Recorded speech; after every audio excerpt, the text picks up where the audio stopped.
మనకి ప్రపంచవ్యాప్తంగా ప్రస్తుత పరిస్థితి చూస్తుంటే చాలా దారుణంగానే కనిపిస్తుంది. ఎందుకు అక్కడ అసీం మున్నీరేమో అమెరికా వెళ్ళిపోయి ఇండియా మీద అనుభవం లేస్తామని చెప్పేసి ఆయన కొన్ని స్టేట్మెంట్లు ఇస్తా ఉన్నాడు. ఇంకో పక్కన చూస్తుంటేనేమో రష్యా ఉక్రెయిన్ వారు ఇప్పుడల్లా ఆ వారు ముగిసేటట్టు కనిపించట్లేదు. ఎందుకంటే మొన్నే పుతిన్ వెళ్ళి ట్రంప్ని కలిశాడు కదా, అక్కడ ఒక ఫైనలైజ్ అయిందా అంటే అది కూడా ఒక కొలిక్కి వచ్చినట్టు కనిపించట్లేదు.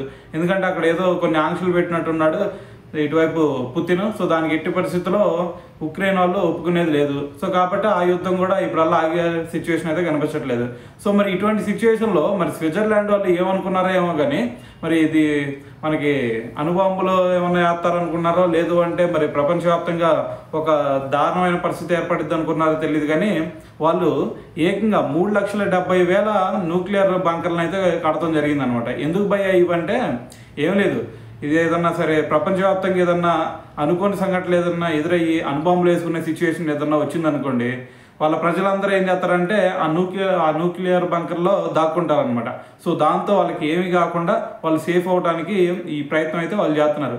సో చూద్దాం మరి ఏం జరిగింది ఫ్యూచర్లో అనేది.